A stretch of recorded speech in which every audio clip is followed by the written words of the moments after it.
Ya conducí committee hearing ayer el Comité de Infraestructura que encabeza el Consel Jimmy Villaflores sobre con el mga proyecto del Zamboanga City Roadmap to Recovery, Reconstruction and Rehabilitation o el se llama Z3R. Ta incluye aquí el mga permanente casa para del mga IDPs que hasta ahora hindi pa taakaba y el mga sistema de desagüe que por cuantos años ya talilang hantal. Asigun con Villaflores na di su barrio lang solamente allí na Santa Catalina, bien manada pa mga proyekto de Z3R el hasta ahora no hay pa puede completa. May mucho. Ya queda abandonado. Yes, under Z3R ya acaba abandona el mga contractors, no?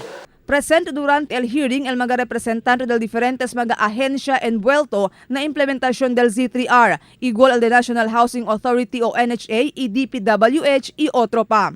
Asigun con Villaflores, ya pwede sila descubrir cuantos mga rason si porque tatarda acaba implementa con el Z3R. Pero desgustaw según ele kay taman butahan cuerpo lang el mga oficiales de este mga ahensya si porque este ta sucede.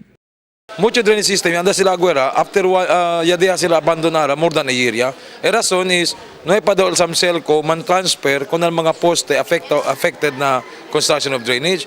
A simple problema lang kel. Pwede lang kel conversa con Samselco, kabar arun sa lang ko na poste kar ASEA al project, pero later on, pone nebo poste. Cosa el problema alya? Porque necesita más de un año.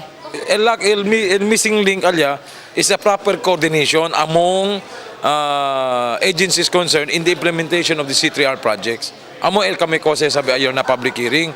Y discute también durante el hearing si porque hasta ahora no hay pa puede pagar el DPWH con todo el mga dueño de lote que ya sale afectado na anchera de camino na di ila lugar.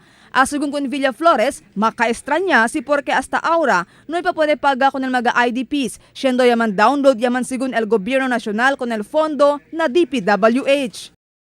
Abre el DPWH, tali el fondo, downloaded ya.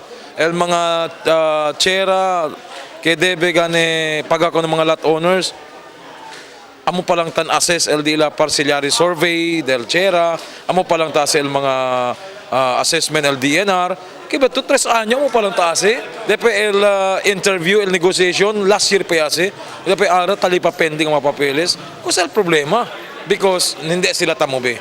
Hindi tamobe sila, espera si Chene que mampalo amo pa sila mobe.